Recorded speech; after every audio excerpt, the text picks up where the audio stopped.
Good morning, ladies and gents. Got a lovely video going ahead at the moment. We're very fortunate. It's the 30th of January. It's a windy, quite cool day. I'm actually down near the coast, near the sea in Sunderland, and we're very fortunate. We're in Frankie Charlton's garden today. Frankie is a superb chrysanth grower. He's been growing chrysanths for as long as I've known him, and he's multiple national champion with chrysanths, one of the best growers in the country with chrysanthemums. He also has other bows to his string. He's a top daffodil grower, once again winning many national championships with the daffodils.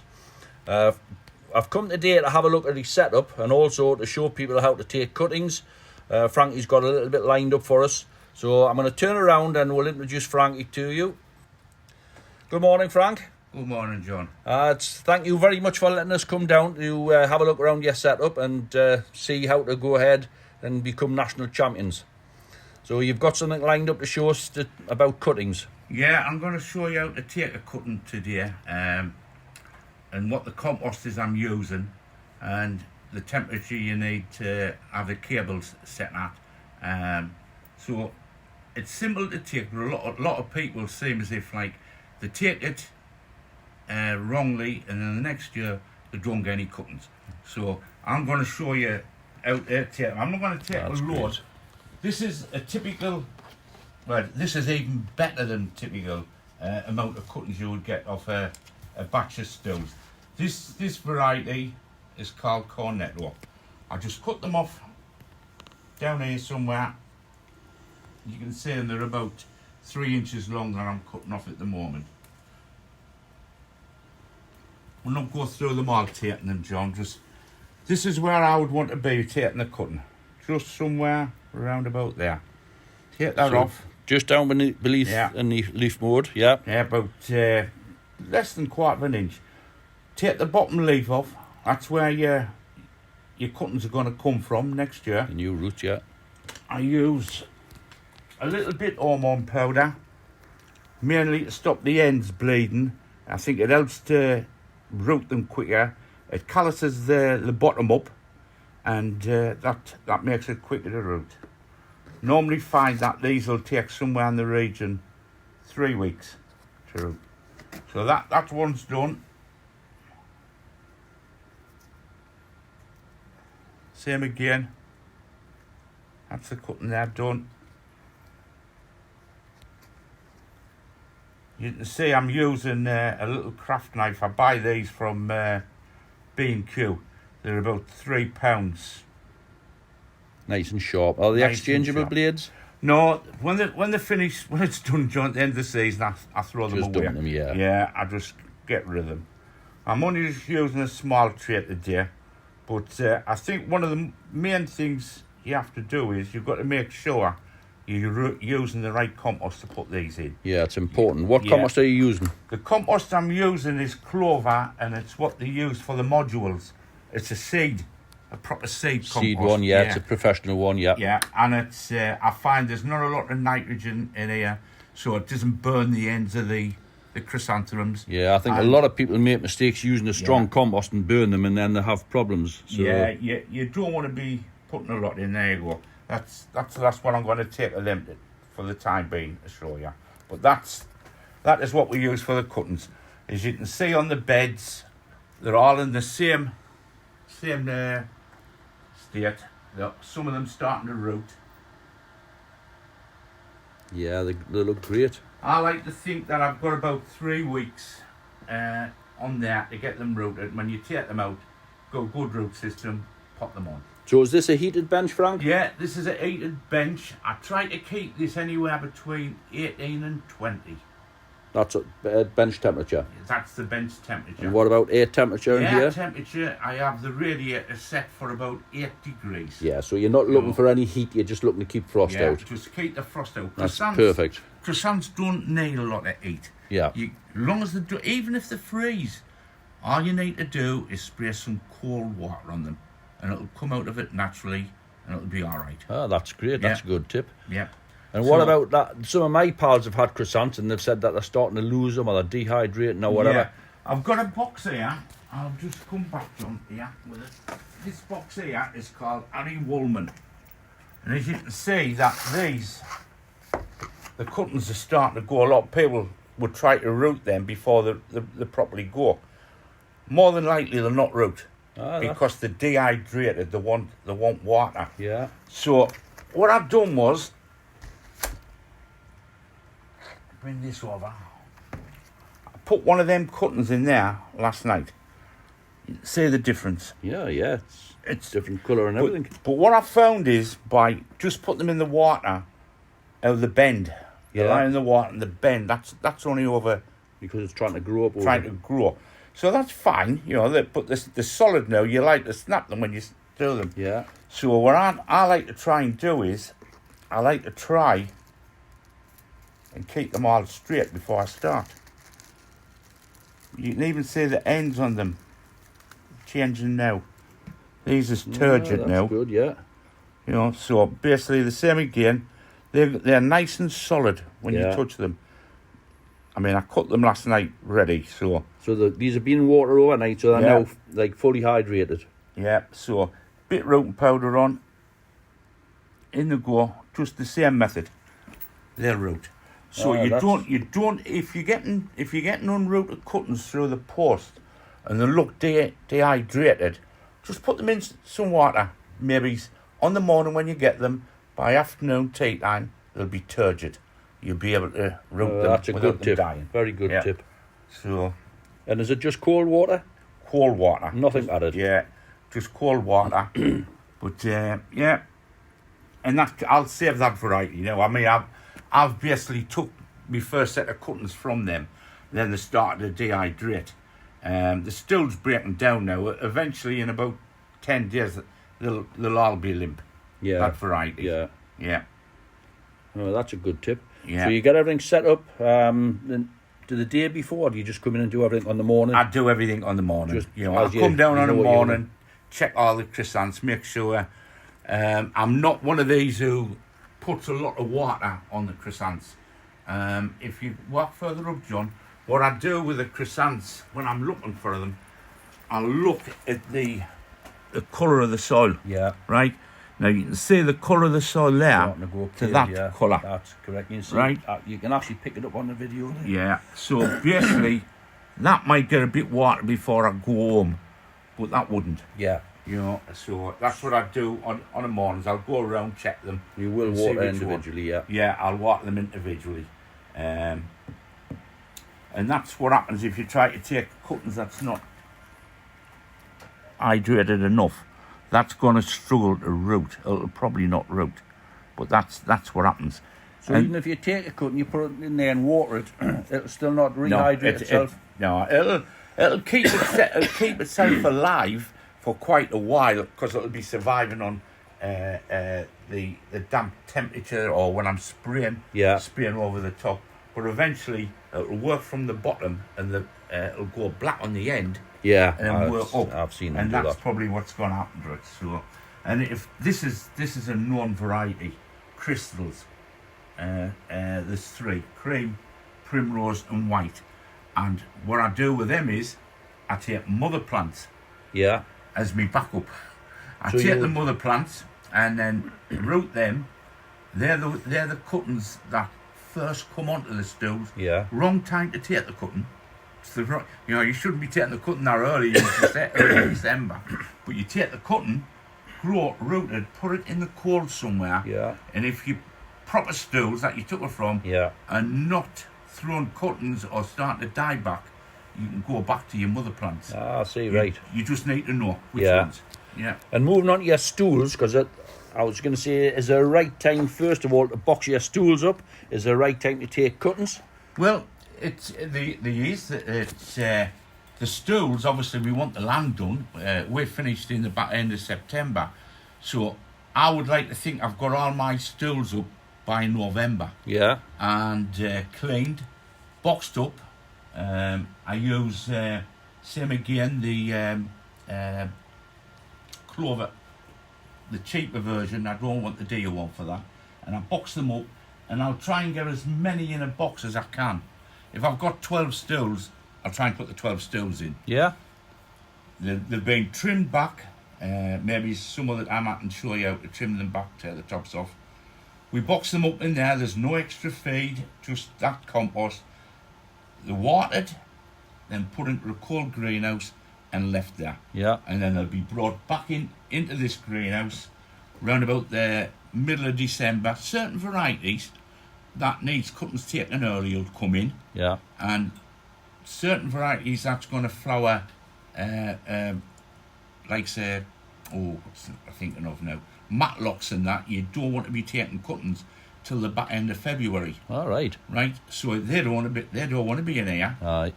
Or you can take mother plants and keep the mother plants and start them off from there.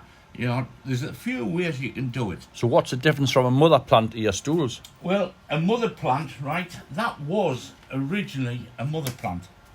That box there. Yeah. So we rooted that on the 21st of the 12th because they were there. There's the date there, mother plant. When they come up, take the centres out and root them.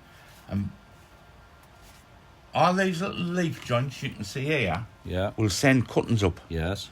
And all them cuttings come up, they'll probably be too late for me this year, but I'll take cuttings from there that comes up. And they're mother plant cuttings. All right. Yeah. So you take cuttings from cuttings? Yes. That's how you build your stock up. Yeah. You know, if you've only got a few, that's how you build your stock up. Yeah. And they'll flower, and more than likely, you wouldn't know which ones come from the mother plant or come from the stool. Well, that's good. You It's know, another good tip. yeah. Great. So that's ideal for mother plants. If you want to get things away, get the mother plants done, and then you're not worried if you lost the stools. Yeah. You know. Yeah. So, and basically, it's just working with them, trial and error. Some varieties wouldn't work on mother plants. Things like orchids, you need to stop them in February. Right. To get them for September. Yeah. They need to be stopped, pinched out. So you need to take the cuttings early December. So how far do you work back to take a cutting from the date, the stopping date? Right. Well, what I try to do is, right, I know me stopping dates and rooting dates. So basically, if you want to know when to root cuttings, find out when you would stop it for a show in September. Yeah. Right? So you're talking about, you might be stopping it in the 10th of April. What you would do is you would work back 10 weeks. Right. 8 weeks on some, 10 on most of them. You'd root your cutting then. So say for instance you've rooted it today, 10 weeks time would be when you would stop it. Yeah. And then you would get it for the what I shows. class the national. Yeah. But they're not all on the same dates. Yeah. So, You know, so certain varieties need to certain stop varieties. at different times. Yeah. My advice to people is, if you want to know the dates, ask somebody in your area what date they stop the plant. Yeah. And when does it flower for them. Then you can work everything out yourself from then when to take the cutting. That's right. If he says the 10th of April, work back 10 weeks. That's when you take the cutting. Yeah. Now you need to have the stools possibly in the heat for at least 4 weeks to be able to get The flusher cuttings on. cuttings. Yeah. So you can work all your dates back. I mean, I have little charts here. You know, and I've got the main ones in the house. I have charts of when to root them, when to stop them. That's right. That's doing know. things properly, isn't it? That's So basically, later on in the year when you're coming down, when we've got them in the bags, yeah. we put numbers on and I'll show you what they mean, but that'll be later on in the season. That's great. You know, and I can tell you where a flower's going. Uh-huh. You know, so you what can, shows. even before they've come up into full bloom. That's brilliant. That's good. And I'll show you that later on in the year when we do some more videos. Very good. Yeah. Excellent. And we'll take a look down through the greenhouse. Of course you can, yeah. Spray, how often are you spraying? This is just clean water to keep the... Yeah, this is just a mister. You know, it's actually, when I'm walking around, I just put the mister on. Yeah. There's nothing coming out really, it's just pure water. Just give them a mist over. Just to keep them ticking over. Yeah, that's perfect. The sun's coming out at the moment, so they can go limp. They will go limp. Yeah. You know. So, but I have these kicking about. Just fill them up full of water. Yeah. Yeah. No, that's fine. And these are the stools that he's taking the cuttings from. As you can see, some have been already taken. Lots are ready there to be taken. Well, some varieties which I call bankers, Yeah, I would take 2 separate amount of cuttings. yeah. You know, for 2 stopping dates different. Ah, so yeah. that would cover me with that variety For different shows. right throughout the month. Yeah, You know, so like some Millennium, Billy Bell, Wingfields, they're me bankers. yes. So I would take 1 lot of cuttings, then I'd wait 10 to 12 days, then take another batch of cuttings, Yeah, keep them separate, and one would be stopped on one day, and the other one would be stopped 2 weeks later. yeah. So that covers me right through. That's perfect. Yeah. Excellent. So this greenhouse near, John, is a little bit cooler, because we try to keep all the heat up there. This is just set at whatever we get. 8 degrees is the least it's going to be. Yeah, Right, but during the day, if the temperatures reach 15, 16, there's not a lot I can Yeah. do about it. Frankie also shows leeks and onions and, well, a lot of other things. So obviously he's got his leeks here, all looking nice and clean. They're all looking good at the moment. Various stages, obviously, for different shows. Very good. Everything's labelled, as you see, every single pot, but that's because of his chrysanth background. That's what you do. Yeah, well, I'm probably not as experienced, John, as some of the other lads have, like, being able to pick out a leak on the bench. Yeah, the varieties. So, you know, it makes it easy for me to make sure what I'm Yeah, doing. you've got with, you exactly know. right. I've been buying these. I haven't used them before, just for watering. Yeah, they're Try and ideal keep- yeah, sources. I use a lot. Yeah, As plants get bigger, you really need to do that. yeah. So I mean, but what I found was by putting the water in here, it's dragged the root system down there. Yeah, so very quick. You're not top watering here, you're just putting No. water in around Yeah, the they, base. they got it top water original. Yeah. But now they just get it on the bottom. From the bottom. And that is probably, well, I had these. These was hyacinth balls. Yeah, You know, and just putting about an inch full of water in there, but it absorbs the lot. oh, it does very Takes quickly. the lot up. People you know. don't realise how much water they take Yeah. on each plant. And as they get bigger, they take more. It would be every day you'll be adding water, yeah. Yeah. So basically, till the weather changes a bit more, I'm only doing this maybe once a week, filling that up with water. That's ideal. Till the roots get Time. in there. Yeah. So Brilliant. And then again, we'll move down onto chrysanths, all the way Yeah. down. these is most of these here have had cuttings took off them, but I'll not throw them away yet Until you're certain till I of know all. they're rooted Yeah, up there. yeah. And then there might be some that doesn't look so good, so then I'll take more cuttings off them again. That's right, that you makes sense to do I just that, keep doesn't them it? in case, you know. Again, that's still lovely and clean and healthy. Do you spray for any bugs or insects at the moment, or any disease? I mean, at the moment, I'm spraying with getting this name, John. I'm the same. That's our age. That's the trouble, Frankie. I know, but anyway, I do spray with Any good insecticide, just yeah. I mean, I'm spraying. I've got insecticides there. You know, I use Admire a lot. I use Spinosad for Western flower thrip. I've had lots of problems over the year with Western flower thrip. Yeah. And that's through, I think, dealing with certain bulbs and things. Yeah. You know, bringing a lot of stuff in. So, you know, sometimes I've got to use chemicals. I don't want to use them, Yeah. but I've got to use them. Yeah, I You know, think- else I'll not get on the bench. You that's, know, with we're the all problems. more or less the same. Yeah. But as I say, these here have been potted on. These is what I would call my early varieties. So these are now into a 3-inch pot. Yeah. What type of compost? This is a mixture of like a John Ennis mix, right? Yeah. With my own fertiliser in, and it's only like John Ennis number 1. Yeah, so it's That's a all it is. There's low nothing- base fertiliser. Yeah, I use pure peat, Yeah. sterilised loam, and grit. Yeah. The 3 of them, and the fertiliser that's in there is very little at this They're time. all looking lovely and I mean, healthy. these have only been potted up a week, you know, and they've had a watering, but not a bit too much water, actually, some of them. But this variety, right, I probably should tell you this, it's called Yellow Courtier, right, and there's Gold Courtier, Apricot. They would normally be stopped in April. All right. Right now, people's going to say, well, you're contradicting yourself here. Yeah. You said 10 weeks, and they're already rooted. Yeah. But these will be stopped in February, Uh-huh. right? Then the side shoots will come up, then they'll be restopped again.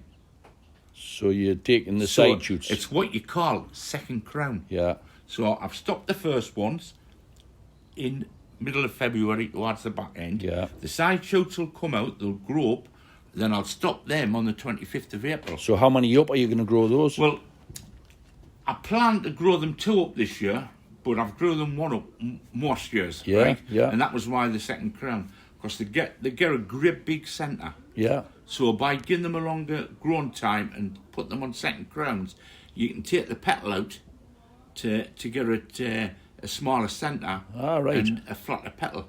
So that variety is what you call a late stopping, but I've took it early. Double stop, for aye. a double stop. Aye. That's where that works.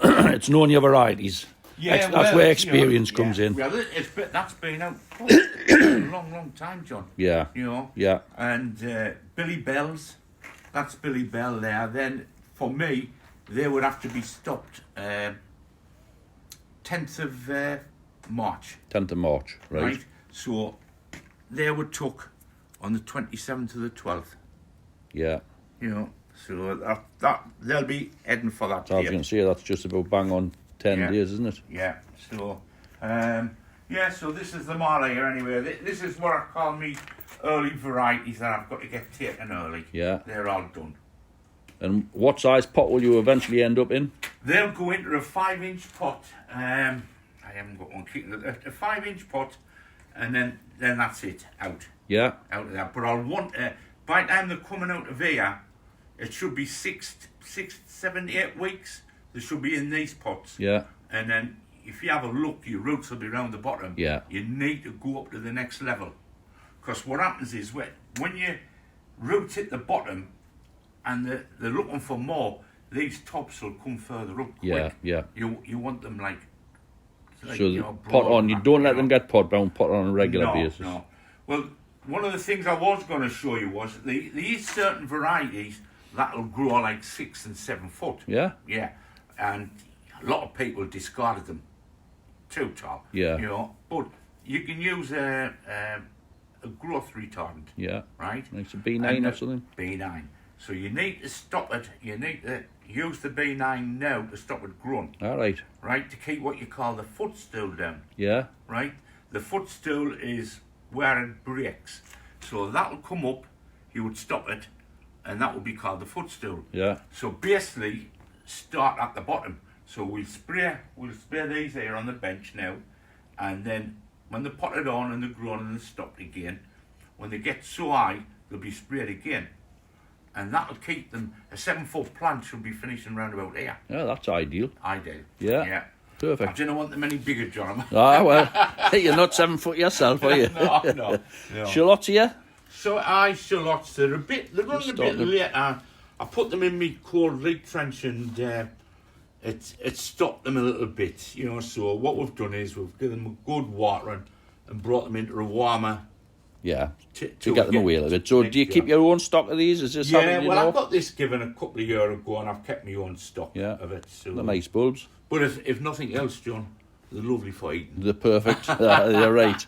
They're lovely. And there's still individual stools all the way up here. These here are a bit of a nightmare. They're all Japs, which is, I don't normally grow them. They're what you call Division 1s Yeah. and Division 2s. You know, the really big size, ones. Yeah. size of a bucket. That's right. Right, well, I wanted these for our society so we could grow them for the society classes Yeah. at the National. And by the time I'm getting hold of them, and because the lad was poorly, he had a car crash, and his wife took all the labels out, Oh, dear me. right? So we're going to have a system here of like this variety, I know that's the same. I'll put that in as number 1. Yeah. That one is number 2. Aye, All the way 4, through. 5, 6. So we work up, then I'll name them. Once you've the seen them. flower job. Yeah, yeah. You see, some are just starting to break there now. Yeah. So obviously these are thrown cuttings away from the main stem, so they obviously come up from the root. Well, it's. I think that's basically because, like, when I planted them, we've planted them down.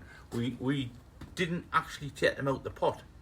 Right, that's the pot they were grown in. Ah, right. Right, and what we've done is we've cleaned it all off, Yeah. took all the cuttings off, then put multi-purpose compost on the top. Yeah. With a little bit feed in. A little bit fresh. Now, when the cuttings are coming up in there, it's dark. They don't know where they're going. That's right. So they're heading one way, yeah, you know, and then come out at different places. Yeah. So the onion plants. yeah. We'll move through and have a look at your daffodils, Frankie, if we can. Yes. They're in this greenhouse. They're in this one, John. This is identical greenhouse to that one. These are smashing greenhouses. Homemade. I made all these, John. How old are these? Be over 20 something year now. Aye, and they've stood you well. That's the main thing. If you notice, John, it's all polycarb on the roof. Yeah. You know, the polycarb doesn't give as much light as the glass. Yeah. So sometimes you've got to make sure you get your shading down, and you know when you've had them up for flowering. Yeah. So because it's too dark. I see. Yeah. So you actually bring pots in here to flower as well. Well, all the lates that we grow on the standing ground all come in here. All right. They all come in. Every one of them. It'll be 400. Oh, it's a lot. But these are big greenhouses. What size are these? I think this one's 70 something foot long. Ah, they're big greenhouses. Yeah. They've stood you well. That's the main thing. Yeah. They've done all right. They're still good. We used to have heat in here with the radiators. Yeah. But on a bad night, you could go through a bottle of gas. Ah, it's a fortune. So we decided to have this as a cold greenhouse. So what we're looking at here, these are all daffodil bulbs. They're all daffodil bulbs, and these are in here to try and bring them on a little bit quicker. Yeah. For the early shows, which is in March. Yeah. Down south. There isn't many shows up in the northeast. Yeah. Right, they're all down south, and the people down south, they'll have flowers on their bulbs by next month. Will they? Yeah, they'll be a month earlier than me. So they've organised their shows down south. To suit them, yeah. So if I want a show, I've got to get down there with these, so I've got to bring them in early. And they're just starting to sprout through there now. How long have these been potted up? They've been potted up since, I think it was November. Should have been potted up in October. Yeah, October's an ideal time. Yeah. Of course, these are all exhibition varieties, lads. It's not the normal garden varieties that we would grow. Having said that, they're beautiful in the garden. But yeah, you know, I mean, they're expensive, but if you think about it, when you take seed, you cross-pollinate, it can take up to 10 years before you get true daffodil in the true bulb. daffodil on the shore bench. That's why they're so expensive. Yeah, I mean, you get what you pay for. I mean, I've seen the bulb sizes that Frankie was pushing out, and they're amazing. It's very solid bulbs. Just a week or two back, I got quite a few. What he had, which are going to be planted up in the Cosy Inn, and I'm sure they'll have quite a spectacular display up there because there's some fabulous varieties I'd never seen. Yeah. I've got a gardener helps me on a weekend, an old guy who's gardened all his life, and he wouldn't believe that. He says these are like amaryllis, not daffodils. They were so big. Some tremendous varieties. In the small pots, is that the miniatures? Yeah, well, actually, they're last year's.